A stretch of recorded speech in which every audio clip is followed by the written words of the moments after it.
وزیر اعلیٰ خیبر پختونخوا سہیل افریدی کا ایک انتہائی سخت اور دھماکہ خیز بیان سامنے آیا ہے۔ انہوں نے براہ راست خطاب کرتے ہوئے کہا ہے کہ تم کہتے ہو ایران چلے جاؤ، کیا پاکستان تمہارے باپ کا ہے؟ میں ہوں اس ملک کا مالک۔ سہیل افریدی کا مزید کہنا تھا کہ یہ ملک کسی کی ذاتی جاگیر نہیں بلکہ عام پاکستانی ہی اس ریاست کا اصل وارث ہے، اور یہ ملک ہمارا ہے، اور ان کے اس دو ٹوک موقف نے سیاسی حلقوں میں ہلچل مچا دی۔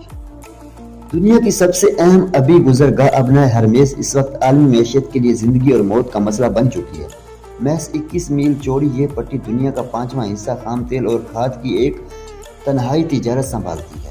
یہاں سے گزرنے والا خام مال ادویات، کمپیوٹر چپس اور خوراک کی بنیادی حیثیت رکھتا ہے۔ ماہرین کا کہنا ہے کہ اگر یہ راستہ بند ہوا تو عالمی منڈی میں ایسی اشیاء کی قلت ہو جائے گی جن کا کوئی متبادل موجود نہیں۔ عالمی سیاست میں بڑا دھماکہ۔ امریکی میڈیا کا دعویٰ ہے کہ اس ہفتے کے آخر میں اسلام آباد میں امریکہ اور ایران کے درمیان اہم مذاکرات ہو سکتے ہیں۔ پاکستان کے دفتر خارجہ نے بھی کہہ دیا ہے کہ اگر دونوں ملک راضی ہوں تو پاکستان میزبانی کے لیے بالکل تیار ہے۔ اگر یہ ملاقات اسلام آباد میں ہوتی ہے تو یہ پاکستان کی بڑی سفارتی جیت ہوگی۔ متحدہ عرب امارات میں قدرت کا قہر۔ دبئی، ابوظہبی سمیت مختلف ریاستوں میں شدید طوفانی بارش نے نظام زندگی درہم برہم کر دیا۔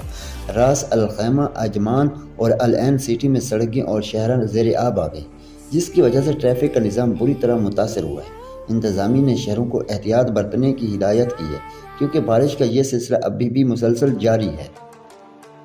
پاکستان میں سونے کی قیمت میں تاریخی کمی۔ صرف ایک دن میں فی تولہ سونا 43,600 روپے ریکارڈ سستا ہو گیا۔